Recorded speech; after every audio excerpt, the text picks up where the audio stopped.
Awesome. Paid to sell your product. Love this guy. I honestly believe the entrepreneurs are the only people that can actually change this planet. So this is it. This is the simplest but most powerful formula for success. If you understand this, everything else will become easy. And some of you guys are like, this makes sense, Russell, I do this. You don't. Everyone that asks me, everyone comes to me with like a business problem, it's because they broke one of these 3 rules almost every time. Okay, rule number 1, you have to find a hot market. Gary Halbert, one of my early mentors, I had a chance to interview him once before he passed away. But I remember him asking me during the interview, he said, hey, everything else equal, if you could have one thing against a competitor, what would it be? And I was like, oh, a better sales pitch. Oh no, I want a better webinar. I want more attendees. I want more whatever. He's like, no, you're dumb. No. He's like, the only thing you need to be successful is a thirsty crowd. He's like, I can sell water for $100 a bottle if I've got a hungry crowd, a thirsty crowd. Like that's the big thing. So the first thing you have to figure out is you got to find a hot market. Okay, if you find a market that's not hot, it's going to be a painful process. Where's Joel at? Can I tease you? Okay, I'm going to tease Joel for a minute because he's good for it. So Joel joins our program, and he's like, hey, man, I'm selling courses to engineers on how to become better people. I was like, do engineers want to become better people? He's like, I don't know, but I want to be better, so I'm an engineer. So he tried for like 6 months. It wasn't like he dabbled and gave up. Like he tried hard over and over and over and over again, and he could just sell here and there. He's like, what should I do? And I'm like, you should find a different market. He's like, no, but about my pitch. I'm like, dude, your pitch is perfect. Like, your market just sucks. You change that, it becomes easy. So finally, he went and part of one of our friends, Jason had a product that was in a hot market, really good thing, but wasn't very good at webinars. And Joel just spent the last 6 months perfecting webinars to the market who will not give money, and he still got some of them to give him money, which is pretty impressive. He came and did his first webinar, makes insane amounts of money, crushes it, and he's like, Russell, I killed it. I was like, what'd you do different? He's like, I just found a good market. Like, that was it. Step number 2 is you got to ask them what they want. We always assume that we know what our market wants. I'll show you some examples here in a minute, but we don't. And third step is after they told you what they want, you just give that to them. Not something else, not your book you just wrote. You give them exactly what they want. Okay? So let me walk through this in a little more detail. Step number 1, find a hot market. I find the market I want to be in. Now, I need to know everything about that market. People come, yeah, I found one guy selling something similar. I'm like, in fact, I won't say names, but someone recently came to me and they're like, in a market that that I'm really familiar with, and they're like, hey, this is first question I ask is like, cool, so who else is doing this already that you can show me?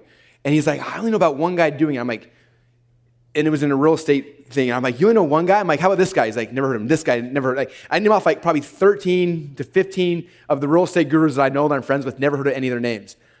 I'm like, dude, I don't even know that market. I know all the gurus. I know all the people. I know what they're selling. I know their business models. I know I know everything. Like, how do you not know this? This is your market. Do your homework. So the first thing I do is you got to find out everybody who's already successfully selling what you want to sell. And in some markets, sometimes it might be hard because you might be like, man, no one in my market knows anything. So let's just say you can't find somebody in your market who's selling it. You got to find people who are selling how you want to sell. So if you know, like, I'm going to sell through a webinar, or I'm going to sell through high-ticket phone sales, I'm going to sell through a trip, whatever.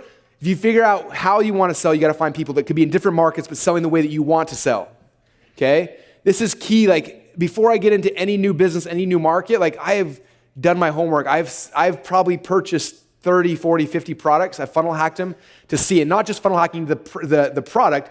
I'm going deep. I'm on the email sequences. I'm taking phone calls from their salespeople. I'm trying to figure out, like, what's behind the scenes and what's the next thing happening. What are they doing? Because all those things matter. If you are in a market and you're an expert, you should be obsessed with this topic. You should be in every Facebook group already. You should be on everyone's email list. You should be buying people's products. Like, if you're not obsessed with this market already, you need to become that way.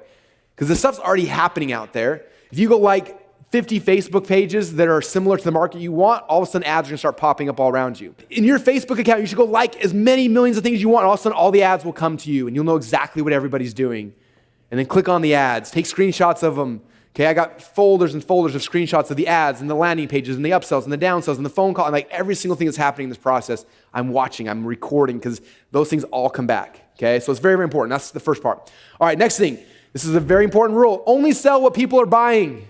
But Russell, I got this new idea. No one's ever thought of it. It's going to be amazing. This is what it's going to do. Like, no. What are they already buying? Sell that. We are all entrepreneurs who are so creative and want to do all these cool things, and I get that. But sell what people are buying. This is direct response marketing 101. Like, you have to sell what people are buying.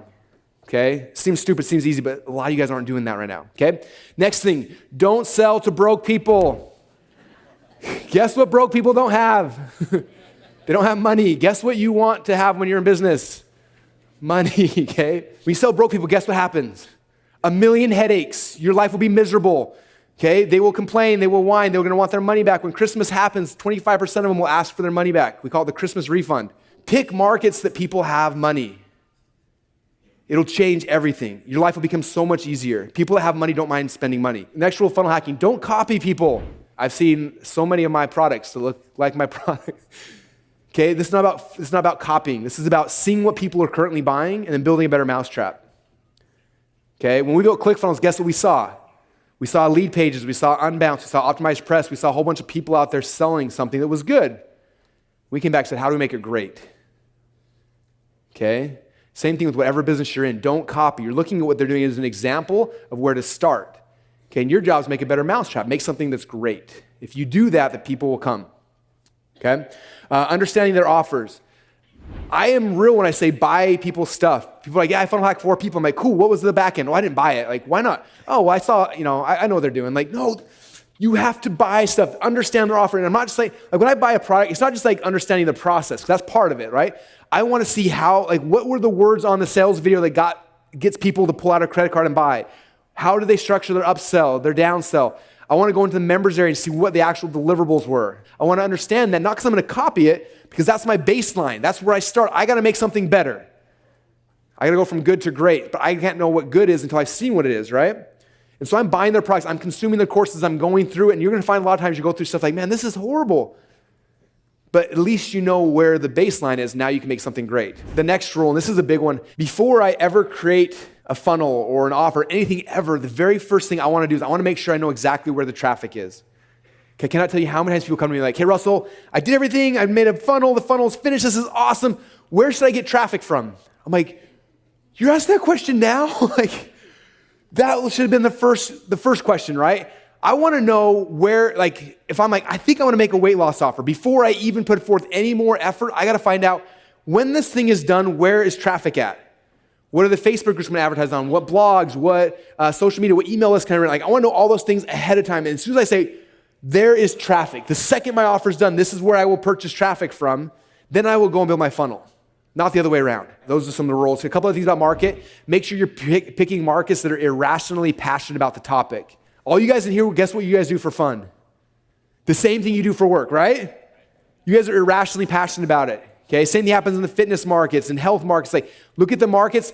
If the market is not obsessed about where their work and their play is the same thing, it's usually not a good market to get into. When they're irrationally passionate, it means they're following people, they're building fan pages, there's communities, all these things are already happening, and you can just tap into those sources. It becomes so much easier, okay?